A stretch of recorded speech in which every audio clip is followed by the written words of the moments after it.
Gitu ya. Di tengah kita yang agak-agak menggebu-gebu, ada yang senyumnya paling kalem tuh kayak tuh. Bung Ropan. Yes. Siap dia. Bagaimana Optimis. nih? Ya. Masih tetap optimis kalau kita lihat dengan Optimis permainan. apa dulu ini? Ya buat lanjut ke Piala Dunia lah. Loh, tetapi kita harus optimis, nggak boleh pesimis. Iya. Tapi kan kemarin harus dievaluasi dong. Oh kemarin, pasti, kalau evaluasi apa setiap sih itu harus ada. Ropan yang kemarin harusnya bisa lebih baik lagi kita tuh? Ya, saya sebenarnya ketika lihat starting 11 itu, yang tadinya saya agak kenyang langsung lapar lagi saya lihat. Kenapa tuh sih? Kenapa? Iya, tadinya saya ini aku haus, kenapa?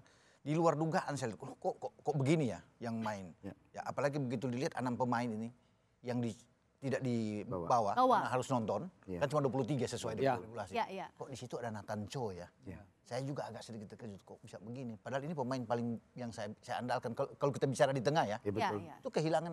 Dia itu dapat menit bermain selalu di Willem II Tilburg. Hampir selalu bermain. Tapi kemudian dia nggak ada di situ. Padahal kita butuh pemain tengah yang oke. Bahkan saya pikir begini kemarin. Kalau bermain dengan 4-3-3, struktur permainan, kalau Nathan Cho ada di situ bersama dengan Joe Pelupesi dan Tom Hae, itu akan kuat. Satu bisa mengatur ritme permainan, ada dua yang bisa bertahan dengan kuat, berebut bola dengan baik.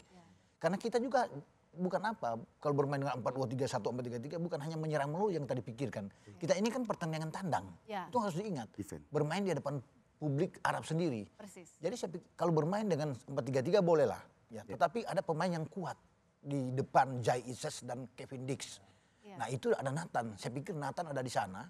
Karena kalau lepas tidak ada posisi. Tidak ada, bahkan tidak ada di bench. Kalau melihat juga di FIFA Match Day kemarin melawan Taiwan, dia kan bermain bagus. Seperti nggak ada pusarnya, main enak. Saya tuh mengingat dia ketika di tim U23 di Qatar. Dia bermain dengan luar biasa kan, di STY zaman itu. Nah ketika dia nggak ada itu yang membuat saya kok jadi lapar saya lihat kok begini ya. Jadi sudah ada, tapi tetap kita optimis dong. Tetap, semoga bisa menang apalagi dengan gol penalti dari Kevin Dix kan, baru menit 11. Sebenarnya ini ada harapan, tapi kan masih di menit-menit awal memang masih panjang.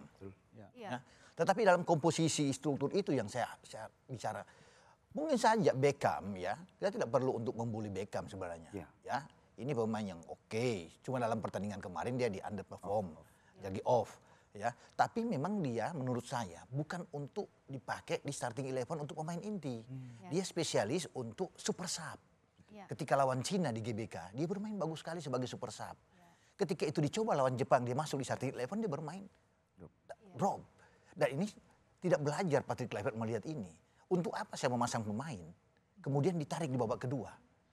Kan mubazir gitu loh. Saya memasang pemain sesuai dengan keinginan bahwa ini pemain yang bagus, yang tidak akan digantikan. Kalaupun digantikan di menit 90 injury time lah atau menit 80. Tapi kemudian saya tarik dan pemain-pemain itu yang bermain di bawah underperform termasuk Yakob Sayuri kan ada dipertanyakan. Sayang sekali kemarin. Bukan mereka jelek, cuma dalam pertandingan kemarin mereka memang off. Tidak ada. Off day. Kalau bisa melihat kan Yakob main inti di 2 FIFA Match Day. Bersama dengan Emil Auderos cuma berdua itulah yang konsistennya dipasang oleh Patrick Kluivert. Ya kan, baik melawan Lebanon dan itu dua-dua dimainkan, selebihnya kan dirotasi. Berarti yang tidak tepat adalah pemilihan posisi. Ada sedikit kesalahan karena ini pertandingan krusial. Tidak boleh main-main, tidak boleh uji coba. Ya di September boleh uji coba, tapi kalau ini kalau kita bisa bertahan, karena bertahan itu paling bagus. Arab kalah dengan bermain 3-4-3 kok lawan kita. Bahkan draw di Jeddah dengan 3-4-3 kita. Keseimbangan bermain di belakang menurut saya paling kuat kalau Yassin Hapner, Rido, dan Jai Isyas bermain. Saya menunggu itu. Kevin Dix bukan nggak bermain, dia digeser aja ke kanan. Tanpa Firdo nggak apa-apa, walaupun dia pemain yang konsisten yang bagus ya. Kalau Dean James sudah oke, tapi kalau bermain dengan ini ada balance keseimbangan di sana. Apalagi kalau Nathan Cho bermain dengan ada Tom bersama dengan Joy Pelupesi. Artinya kalau kita dalam counter attack lebih kuat. Arab untuk masuk susah. Kalau kemarin kita diacak-acak di tengah itu. Mereka bermain seenaknya mereka tuh. Kita kalah total. Malah kita yang diacak-acak. 27 sentuhan di kotak penalti Arab Saudi melakukannya. Tapi sebenarnya secara jumlah tembakan itu kita nggak beda jauh ya dari ketika di September 2024 kita main 18 banding 17 hanya 1.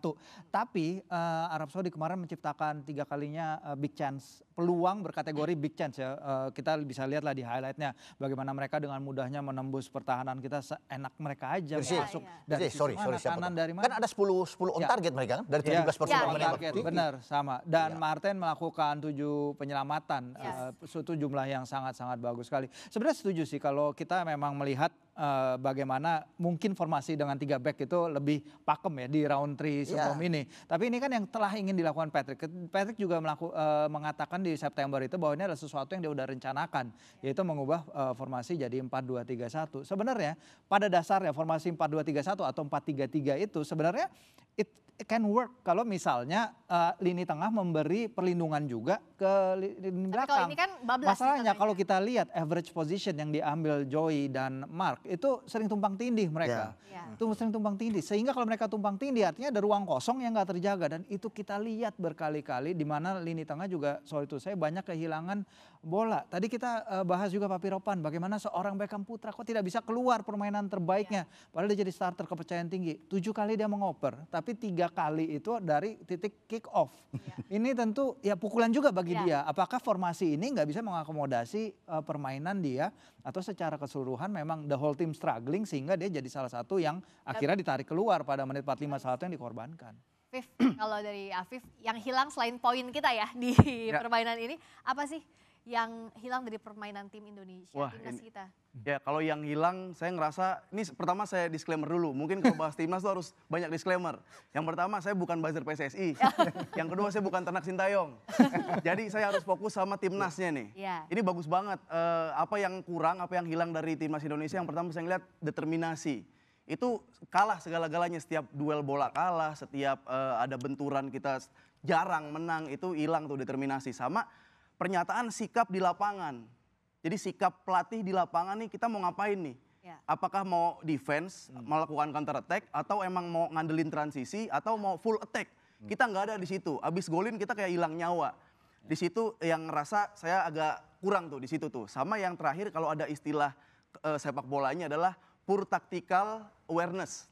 Nah, keren gak gue? Keren banget. Poor tactical awareness itu adalah kurang sadar atau kurang peka terhadap apa yang dilakukan atau fleksibilitas taktikal di lapangan. Pertama line up ini udah dijelasin tadi, ada beberapa line up yang nggak cocok, terutama di lini tengah. Lini tengah tuh kita bahkan jarang melihat Pelupesi dan Mark Locke itu bareng. Setelah itu kepekaan kayak narik pemainnya itu agak cenderung terlalu lama gitu. Terus ada beberapa pemain yang melakukan individual error tapi nggak ditarik-tarik juga, itu saya ngerasa agak kurang peka di situnya. Jadi inilah yang berhasil dimainkan oleh Arab. Dia bisa mempelajari satu persatu pemain timnas Indonesia, siapa yang dipres, siapa yang ditekan, siapa yang selalu diganggu, dan dengan nyaman main di kotak penalti Indonesia, dengan nyaman main di tengah. Padahal kalau dari midfielder ya, saya kan pencinta midfielder. Sebagai gelandang nih haram hukumnya untuk memberikan kenyamanan di depan kotak penalti sendiri. Itu yang nggak ada di timnas Indonesia. Dan kita lihat Martin Pas berkali-kali one on one aja dengan santai ya pemain Arab sampai ke depan. Sekali. Ada 7 penyelamatan, wah kalau bukan Martin Pas gimana kejadian lebih banyak lagi yang kebobolan buat kita. Tapi yang jelas adalah banyak serangan, tadi kita udah bahas, banyak juga peluang. Timnas Indonesia jadi harus berjuang keras untuk lolos ke Piala Dunia 2026. Kita akan lihat lebih detail lagi soal ini. Usai jeda, tetap di Rossi.